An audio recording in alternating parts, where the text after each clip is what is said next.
அல்ஹம்துலில்லாஹி ரபில் ஆலமீன். அல்லாஹும்ம ஸல்லி அலா முஹம்மதின் வ அலா ஆலி முஹம்மதின் வபாரிக் வசல்லிம் அலைஹி. அஸ்ஸலாமு அலைக்கும் வரஹ்மத்துல்லாஹி வபரகாத்துஹு. வெல்கம் டு வாய்ஸ் ஆஃப் ஈமான். எல்லாரும் எப்படி இருக்கீங்க? நல்லா இருக்கீங்களா? அல்ஹம்துலில்லாஹ். அல்லாஹ் சுப்ஹானஹு வ தஆலா உங்களுக்கு நீண்ட ஆயுளையும் ஆரோக்கியத்தையும் வழங்க வேண்டும் என்று துவா செஞ்சு ஆரம்பிக்கிறேன்.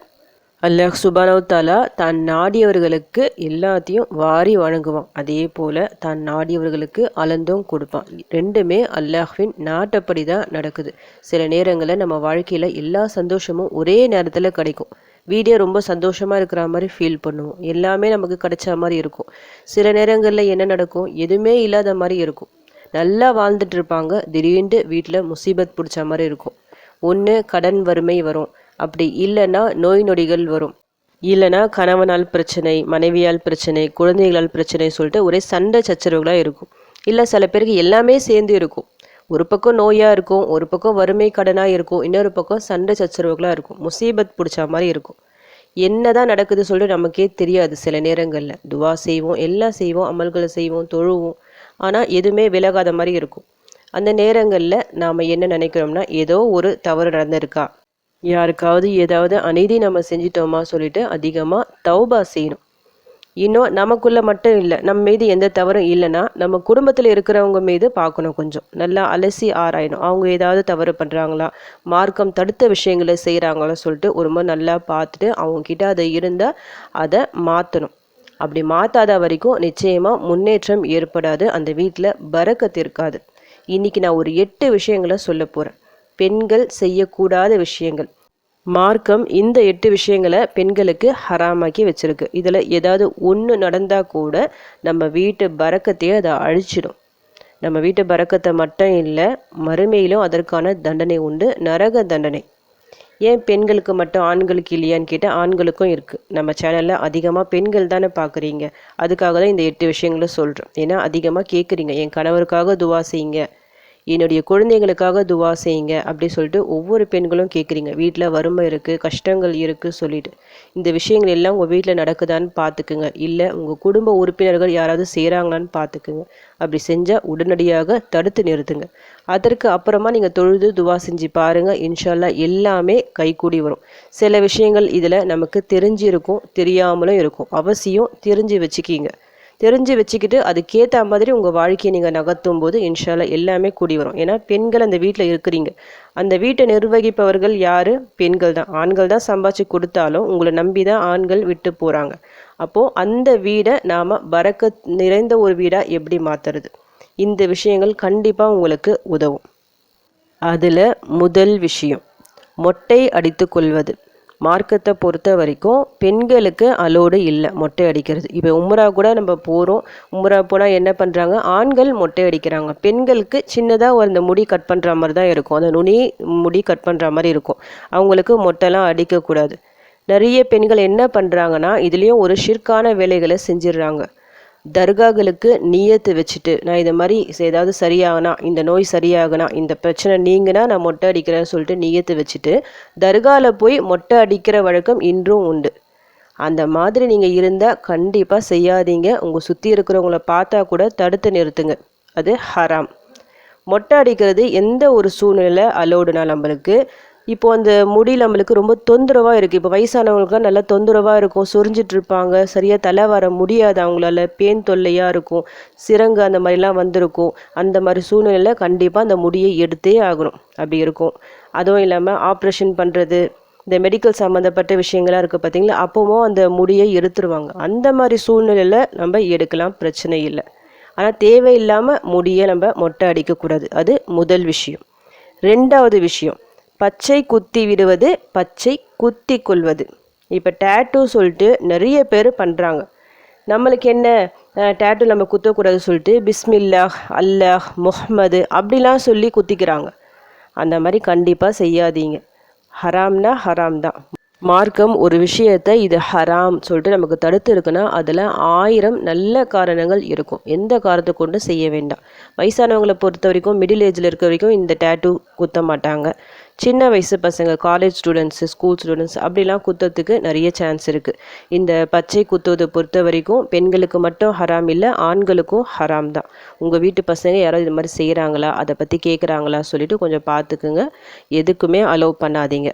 அடுத்து 3வது விஷயம், ஒட்டுமுடி வைத்து விடுவது, ஒட்டுமுடி வைத்து கொள்வது. இந்த விஷயங்களில் நிறைய பெண்கள் தெரியாமல் தவறு பண்ணிகிட்ருக்காங்க. ஒட்டு முடினா என்னது? ஜவுரி முடி. கல்யாணத்துக்கெலாம் என்ன பண்ணுவாங்க? ஜவுரி முடி வைப்பாங்க, முடியை லாங்காக இருக்கிறதுக்கு, காமிக்கிறதுக்காக. அதுபோல் ஹேர் எக்ஸ்டென்ஷன் சொல்லிட்டு நிறைய பண்ணுறாங்க. அந்த முடி கூட ஜாயின் பண்ணி அடர்த்தியாக இருக்கிற மாதிரி காமிக்கிறது. இப்போ அந்த மாதிரிலாம் வந்துருச்சு நிறைய விஷயங்கள். இது சின்ன வயசு பெண்களுக்கு. வயசானவங்களும் என்ன பண்ணுறாங்க? ஜவுரி முடி வச்சு தான் அந்த கொண்டை மாதிரி போடுவாங்க. அவங்களுக்கு அப்பத்துலேருந்தே அது பழகிடுச்சு, அவங்க தெரியாமல் பண்ணுறாங்க. ஆனால் இது ஹராம். அப்படி வச்சும் விடக்கூடாது, நாமளும் வைக்கக்கூடாது. நபி ஸல்லல்லாஹு அலைஹி வஸல்லம் அவர்கள் இவங்களெல்லாம் சபிச்சிருக்கிறாங்க. உங்கள் வீட்டில் இந்த விஷயம் நடக்குதுன்னா கண்டிப்பாக அவாய்ட் பண்ணிக்கிங்க. ஜவுரி முடியை எந்த காரணத்தை கொண்டும் வைக்காதீங்க, நீங்களும் மற்றவங்களுக்கு வச்சு விடாதீங்க. அடுத்து 4வது விஷயம், முகத்தில் முளைத்திருக்கும் முடிகளை அகற்றுவது. இந்த விஷயத்த நிறைய பெண்கள், நம்முடைய பெண்கள் நிறைய பேர் செய்கிறாங்க. ஐப்ரோ த்ரெட்டிங் பண்ணுறது சொல்லிட்டு ஷேப்பாக நல்லா த்ரெட்டிங் பண்ணியிருக்கிறாங்க. அந்த மாதிரி என்றைக்குமே பண்ணக்கூடாது. இறைவன் நமக்கு கொடுத்தது எப்படி இருக்கோ அதே போல் விட்டுருங்க. இதை மாதிரி செஞ்சு பாவத்தில் ஈடுபட வேண்டாம். நபி ஸல்லல்லாஹு அலைஹி வஸல்லம் அவர்களின் சாபத்தை பெற்றுக்கொள்ள வேண்டாம், அல்லாஹ்வின் கோபத்தை பெற்றுக்கொள்ள வேண்டாம். நிறைய பெண்கள் செய்கின்ற விஷயம். இந்த விஷயத்தில் நிறைய பெண்கள் செய்கிறாங்க, நம்ம மார்க்கமில் இருக்கிற பெண்களே செய்கிறாங்க. த்ரெட்டிங் என்றைக்குமே பண்ண வேண்டாம். அது நீங்கள் பண்ணக்கூடியவர்களாக இருந்தால் அவாய்ட் பண்ணிக்கோங்க. உங்கள் வீட்டில் இருக்கிற பெண்கள் இந்த மாதிரி செய்கிறதா இருந்தால் தடுத்து நிறுத்துங்க. அதுக்கு நீங்களும் ஒத்து போவாதீங்க. நாம் தான் இது செய்கிறது இல்லையே, ஆனால் நம்ம பெண்கள் செய்கிறாங்க, எதுவுமே கேட்க வேணாம், விட்டுடலாம், இது ஃபேஷன் சொல்லிட்டு நீங்கள் விட்டுடாதீங்க. நீங்கள் அப்படி விட்டுட்டா நீங்களும் அதுக்கு துணை போகிற மாதிரி ஆகிடும். அந்த பாவத்தை செஞ்ச ஒரு பாவத்தை அல்லாஹ் உங்களுக்கு எழுதிடுவான். நீங்கள் அந்த பாவத்தை செஞ்ச மாதிரி கணக்கில் எழுதிடுவான். அது என்றைக்குமே அந்த மாதிரி செய்யாதீங்க. இது எல்லாத்தையும் பார்த்துக்குங்க, தவிர்த்து கொள்ளுங்கள். அடுத்து 5வது விஷயம், அழகிற்காக அறத்தால் தேய்த்து தம் முன்பற்களை பிரித்து கொள்வது. அதாவது எல்லாருக்கும் வரிசையாக அழகாக பற்கள் இருக்காது. சில பேருக்கு இருக்கும், சில பேருக்கு இருக்காது. கொஞ்சம் கோணலாக இருக்கும், கொஞ்சம் கேப் விட்ட மாதிரி இருக்கும். அது பெருசாக நம்மளுக்கு தெரியாது. சில பேருக்கு ரொம்ப கேப் இருந்தால் அது பிரச்சனை இல்லை, நீங்கள் டாக்டர்கிட்ட போகும்போது அவங்களே சொல்லுவாங்க. ஆனால் சின்ன சின்ன கேப்பாக இருக்கும், வரிசை இல்லாத மாதிரி இருக்கும், அது ஒரு பிரச்சனையே இருக்காது. ஆனால் அழகிற்காக அதை பண்ணுவாங்க நிறைய பெண்கள். நம்ம மற்றவங்கள பார்க்கணும், மற்றவங்கள கவரணும், அந்த ஒரு நோக்கத்தில் பண்ணுவாங்க. அந்த மாதிரி அழகிற்காக என்றைக்குமே நம்மளை அலங்கரிச்சிக்க கூடாது. இன்னும் பற்களில் நிறைய அலங்காரம் பண்ணுவாங்க. குட்டி குட்டி ஸ்டோன் மாதிரி இருக்கும், அதெல்லாம் ஒட்டி அலங்காரம் பண்ணுவாங்க. நல்லா பளிச்சுண்டு நம்ம ஸ்மைல் பண்ணால் நல்லா அழகாக தெரியணும் என்பதற்காக. அப்படிலாம் நம்ம பண்ணக்கூடாது, அதை அவாய்ட் பண்ணிக்கிங்க. அடுத்து 5வது விஷயம், அல்லாஹ் தந்தை உருவத்தை மாற்றிக்கொள்வது. இப்போ நான் சொன்ன இது எல்லாமே இதில் அடங்கும். அதை 2 விஷயம், அந்த புருவத்தை மாற்றி அமைக்கிறது, இந்த பற்களை அழகுபடுத்துவது, இன்னும் நிறைய விஷயங்கள் இருக்குது. அல்லாஹ் உங்களுக்கு அழகான ஒரு உருவத்தை கொடுத்துருக்கான். அது என்றைக்குமே மாற்றி அமைக்கக்கூடாது. சில பேர் என்ன பண்ணுவாங்க, மூக்குக்கு சர்ஜரி பண்ணுவாங்க, பல்லுக்கு சர்ஜரி பண்ணுவாங்க, வாய்க்கு சர்ஜரி பண்ணுவாங்க. எல்லாமே சர்ஜரி பண்ணி மாற்றி அழகாக மாற்றிடுவாங்க. அல்லாஹ் உங்களுக்கு தந்திருப்பான், நல்லதை தந்திருப்பான், இன்னும் அழகுபடுத்தணும்னு சொல்லிட்டு மாற்றிடுவாங்க. அல்லாஹ் தந்து அந்த உருவத்தை மாற்றுவாங்க. அது பண்ணக்கூடாது. இது நமக்கு ஹராம். இது ஆண்களுக்கோ ஹராம், பெண்களுக்கோ ஹராம் தான். அடுத்து 7வது விஷயம், வாசனை திரவியம் அணிந்து வெளியே செல்வது. அதாவது சென்ட் அடிச்சுட்டு போகுது. அப்போ நம்ம சென்ட்டை அடிச்சுட்டே போகக்கூடாதா அப்படின்னு நீங்கள் நினைக்கலாம். அடிக்கலாம், நம்மளுக்கு ஸ்மெல் வரா மாதிரி இருக்கும், அந்த வேர்வை நாற்று அடிக்கிற மாதிரி இருக்கும். அப்போ அந்த மாதிரி டைமில் நம்மளுக்கு மட்டும் வரா மாதிரி ஓவராக அடிக்கக்கூடாது. மற்றவங்க நுகரணும் அந்த ஒரு அடிப்படையில் என்றைக்குமே நம்ம பண்ணவே கூடாது. ஓவராக அடிக்கக்கூடாது, லைட்டாக அடிச்சுக்கிட்டு போகலாம். இப்போ நீங்கள் சென்ட் நல்லா அடிச்சுட்டு போனால் இப்போ நீங்கள் ரோட்டில் போகும்போது எல்லாமே திரும்பி பார்க்குற மாதிரி ஆயிடும். எப்போவுமே மற்ற ஆண்கள் நம்ம திரும்பி பார்க்கக்கூடாது. அந்த மாதிரி ஒரு அலங்காரம் என்றைக்குமே நம்ம செய்யக்கூடாது. அது எல்லா விஷயத்துலையும் அடங்கும். சென்ட்டு மட்டும் இல்லை, உங்களுக்கு நீங்கள் மேக்கப் போட்டு போகிறீங்க, மேக்கப் போடலாம், நீங்கள் வீட்டுக்குள்ளே போடலாம், மகரமான ஆண்கள் பார்க்குற மாதிரி போடலாம். வெளியே இருக்க ஆண்கள் கவர விதத்தில் போடக்கூடாது. சில பேர் கண்ணு மட்டும் தெரிகிற மாதிரி நோஸ் பீஸ்லாம் போட்டு போவாங்க. ஆனால் கண்ணில் மஸ்காரா, ஐலைனர் எல்லாமே இருக்கும். அது எல்லாமே ஹராம் தான். ஏன்னா அந்த கண்ணை அழகாக காட்டி கொடுக்குதுல்ல, அந்த மாதிரி என்றைக்குமே நம்ம போடவே கூடாது. மற்றவங்கள கவர்ற மாதிரி பூ வச்சுட்டு, பூ வைக்கலாம் நீங்கள், ஆனால் அந்த பூவை வெளியே தெரிகிற மாதிரி, வாசனை வரா மாதிரி, அந்த மாதிரி நடந்து நீங்கள் வெளியே போகக்கூடாது.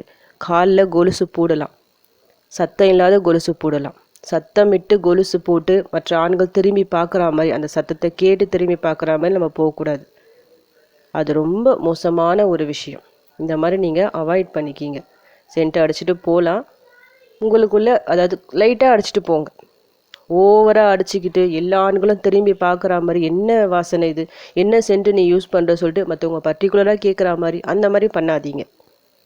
அடுத்து 8வது விஷயம், ஆண்களை போன்று ஒப்பனை செய்து கொள்வது. இப்போ இது ரொம்ப ட்ரெண்டிங்காக இருக்குது. ஆம்பளைங்க போடுற ட்ரெஸ்ஸை போடுறது, அவங்கள மாதிரியே ஹேரை வந்து ஷார்ட்டாக கட் பண்ணுறது, நிறைய விஷயங்கள் பெண்கள் செய்கிறாங்க. அதை நாம் தவிர்த்து கொள்ளணும். ஏன்னா மார்க்கம் நமக்கு அனுமதிக்கவில்லை. இது ஆண்களுக்கும் பொருந்தும். பெண்களை போன்று ஆண்களும் ஒப்பனை செய்யக்கூடாது, ஆண்களை போன்று பெண்களும் ஒப்பனை செய்யக்கூடாது. உங்களுக்கான ட்ரெஸ்ஸு உங்களுக்கு இருக்குது, அதை போடுங்க. உங்களுக்கான ஹேர் ஸ்டைலும் இருக்குது. அந்த மாதிரி நீங்கள் ஒரு பெண்ணாக இருக்கணும், பார்த்தா ஒரு பெண்ணு மாதிரி இருக்கணும்.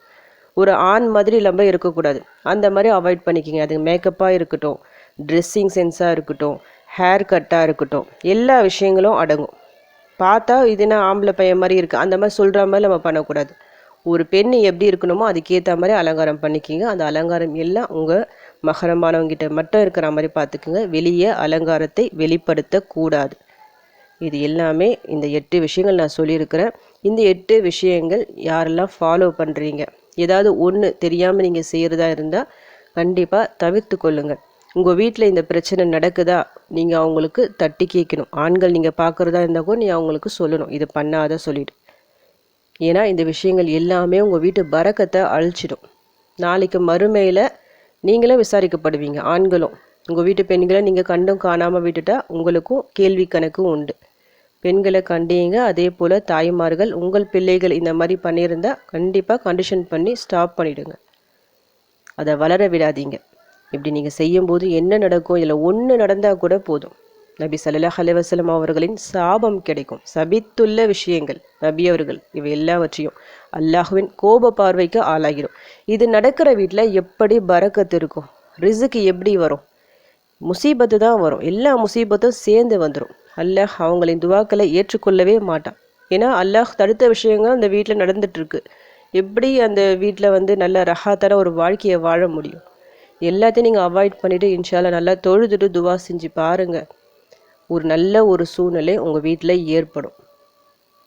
நபி ஸல்லல்லாஹு அலைஹி வஸல்லம் அவர்கள் மிஹ்ராஜ் பயணத்தின் போது சொர்க்கத்தை பார்த்தாங்க, நரகத்தை பார்த்தாங்க. சொர்க்கத்தில் பார்க்கும்போது என்ன பார்த்தாங்க, அதிகமாக ஏழைகள் இருப்பதை பார்க்குறாங்க. நரகத்தில் என்ன பார்க்குறாங்க, நிறைய பெண்கள் இருக்கிறத பார்க்குறாங்க. ஏன்னா பெண்கள் செய்யக்கூடிய தவறுகள், அதற்காக பெண்கள் எல்லாமே நரகவாசிகளா அப்படின்னு நம்ம நினைக்கக்கூடாது. மார்க்கத்தில் இருக்கிற எல்லா பெண்களும் நரகவாசிகளும் நம்ம நினைக்கக்கூடாது. ஏன்னா உலகம் படைக்கப்பட்டது முதல் ஃபுல்லாக நிறைய பெண்கள் படைக்கப்பட்டிருக்காங்க. நம்ம மார்க்கத்தில் மட்டும் இல்லை, ஆதம் அலைஹிஸ்ஸலாம் அவர்கள் முதல் நபி ஸல்லல்லாஹு அலைஹி வஸல்லம் அவர்கள் வரை பெண்கள் இருக்கிறாங்க.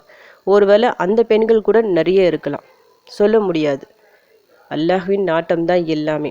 நாம் அந்த நரகவாசியில் ஒருத்தவங்கள என்றைக்குமே ஆயிடக்கூடாது, நம்முடைய பரம்பரையும் இருக்கக்கூடாது. அதை மட்டும் பார்த்துக்குங்க இன்ஷா அல்லாஹ். இதை கேட்ட எல்லாருக்கும் அல்லாஹ் பரக்கத் செய்வானாக. ஆமீன். அல்ஹம்துலில்லாஹ். இந்த வீடியோ உங்கள் எல்லாருக்கும் யூஸ்ஃபுல்லாக இருக்கும்னு நினைக்கிறேன். நீங்கள் தெரிஞ்ச இந்த விஷயத்தை மற்றவங்களுக்கும் எத்தி வைங்க. இதன் மூலம் அவர்களும் பலன் அடையலாம் இன்ஷா அல்லாஹ். அடுத்த பதிவில் சந்திக்கலாம். ஜஸக்கல்லாஹு கைரன் கசீரா. அஸ்ஸலாமு அலைக்கும் வரஹ்மத்துல்லாஹி வபரகாத்துஹு.